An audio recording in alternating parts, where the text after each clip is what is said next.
Kind-hearted English viewers, subscribe, like, and share my revenge tales. Your small kindness fuels justice. Today's story is raw. A cab driver left a blind, 70-year-old woman in the middle of nowhere. I'll show you what we did next. Grab a drink, settle in. This one's personal. What would you do if a man pulled up, took your mother's money, and told her to get out because he didn't know the street? Would you scream, smash a window, or call the police? I did none of those. I built a case so perfect it sank the company. Here's how I turned fury into justice. If you'd fight for someone you love, hit like. This one proves patience and strategy win. Don't forget to subscribe for more real-life payback stories. Now, the story. My mum, let's call her Joan, is 70.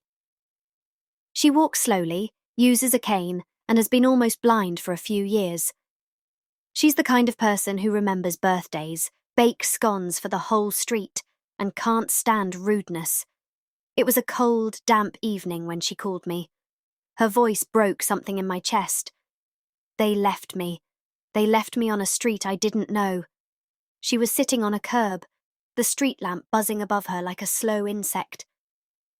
Her cardigan smelled like taxi leather and rain. She'd told the driver the number and street. He'd asked for the fare, then told her to get out because he had to go back to the rank. He didn't even try the sat-nav, she told me, just slammed the door and drove off. She walked for 45 minutes. She told me later she could see the foggy glow of a shop window and the scent of bakery yeast that made her finally recognize home. When she got in, she sat in the hallway and cried. Not the angry, loud cry, a small, exhausted cry, like someone whose body had run out of fight. I called the cab company. The woman I spoke to first denied everything. Then they admitted they'd picked her, but told me she must not have given the right number. My mum insisted the driver's name was Kev. They refused to give me his surname, and when I asked why, the owner got nasty and started swearing down the phone. My blood turned from hot to still. I could have driven there that night and knocked heads together. I wanted to. But I've learned rage without plan is wasted. So I did the only thing that would both protect other people and punish them properly. I planned to take them down where it mattered. Anger pushed me into action, but the plan was cold logic. Public accusations can be dangerous, libel, drama, and lawyers. So I focused on facts. Facts get results. Consolidate the evidence. Mum's breathy timeline. Pick up at 10:20. Fares paid in cash. Left near the corner of Elm and Wren. I wrote it down and got her signature. I asked her to tell me the driver's name again. Kev, she said.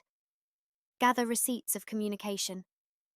I saved every call, every text, any curt message from the owner who'd told me to stop recording. I screenshotted his Facebook page. I noted the timestamps. If they wanted a fight, I would give them one in black and white. I started to quietly talk to people. The team I built didn't look dramatic. It was careful. A neighbour who'd spotted a cab that night and could give me a time. A shop owner who remembered a man leaving the premises as a taxi pulled up. I sent polite, non-accusatory messages asking if anyone had CCTV. 2 days later, a grainy clip arrived. A taxi with the company's logo pulling up and the driver getting out. The footage was fuzzy and short, but it matched my mother's timeline. The more I read up on local taxi licensing rules, the more nervous I felt for them. Taxis had to display ID, keep dispatch records, and use sat-navs in certain zones. Abandoning a vulnerable person could trigger regulatory penalties and fines. That's where I'd hurt them. Not with a punch, but with paperwork. The owner's voicemail was the trigger. He'd laughed down the phone and said, "If she's blind, that's your problem, mate." He had no remorse. He had contempt. That contempt made the plan feel less like revenge and more like duty. I wasn't after revenge that humiliated an old man and his family. I wanted the company to stop endangering people. I wanted them to answer for what they'd done. And I wanted other families to know that being elderly doesn't make you invisible. My plan had 3 parts: regulatory, reputational, and community pressure, all legal, all lethal to a small, shoddy business that relied on trust. File a formal complaint with the local council licensing unit and the police. I would present the CCTV, the signed statement from my mum, and call records. If the council suspended their license or fined them, they'd lose income fast. Factual, calm public posts on review sites, and the company's Facebook page outlining exactly what happened, with dates and evidence. No insults, no threats, just facts. Facts travel.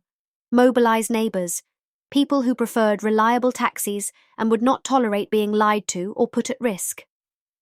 1-star reviews hurt. Coordinated calls to the licensing office get attention. I set timers and dates. I didn't act impulsively. Each step was deliberate and time-stamped. You'd be surprised how quickly an apology becomes an afterthought when the phone lights up with official emails. I started with the council.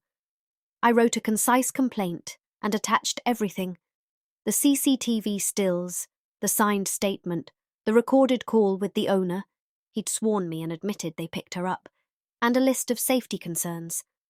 I included a polite request: suspend the driver's badge while the investigation proceeded. Within 48 hours, the council emailed asking for clarification and an incident number. Progress. Then I called the police non-emergency line, read out the facts, and filed a report. The operator assigned an incident number and said an officer would contact us. That small bureaucratic voice made me feel less alone. Next, I posted on the firm's public Facebook page. I did not rant. I did the opposite. A calm, factual post that anyone could read without feeling attacked. I wrote, "On date, at approximately time, my 70-year-old visually impaired mother was taken by one of your drivers and left on a street she did not know. She was distressed and walked 45 minutes to find her way home. We have submitted a formal complaint to Council Name License Unit and the police. Incident alert number. Please respond." Within minutes, his wife, who ran the Facebook page, messaged me. She denied it. I replied with the CCTV timestamp and the police incident number. I invited them to resolve it formally. They doubled down. Their denial turned into anger. I screenshot every message. I publicly replied to their page, asking for their side to be published alongside ours, fair and transparent. That reply sat online like a small, bright accusation. Then I emailed local community groups and the editor of our town paper. I kept it measured. Vulnerable passenger left at night.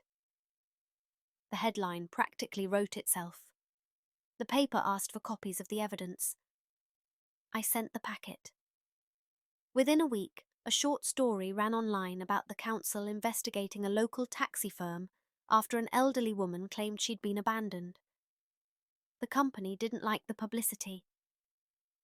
A week later, the council did something stricter. They suspended the driver's badge pending investigation. No driving, no income. The owner started calling, apologizing with a voice that was entirely different to the one that had swore at me. He offered a refund and a voucher. I refused. We weren't done. The real victory came at a licensing hearing.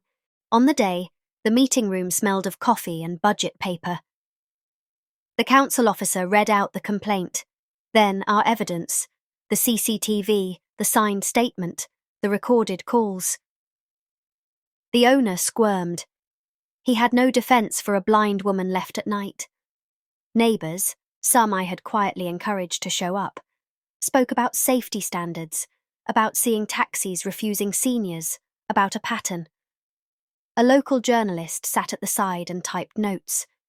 The owner threw out arguments about one bad driver, but every document in the folder chipped away at that defence. When the panel voted, they didn't just reprimand. They suspended the company's operating licence for 2 months and fined them. They required retraining for drivers, a formal apology to my mum, and a guarantee of dashcam records for all vehicles. I watched the owner's face go white. This was the practical, unavoidable consequence. Not a social media pile-on, but a professional financial hit that would cost him money and, more importantly, make him accountable. He had relied on the night's cash fares, on people not complaining, on fear. That system broke. The week after, my mum told me she slept with the window open for the first time in months. She said she felt safer just knowing someone had fought for her. That kind of small relief was the real win. The council's actions were public. The company's bookings fell because people didn't want to risk being left stranded. Their ratings dipped. They scraped and begged for forgiveness. I didn't gloat publicly. I let the facts speak. The owner sent an apology letter to my mum, part contrite, part legal, but there was humility in it. I accepted the apology quietly. Justice had a sound, paper sliding across a desk, the clack of a gavel replaced by the dull thud of penalty notices. And the driver, Kev, had his badge suspended.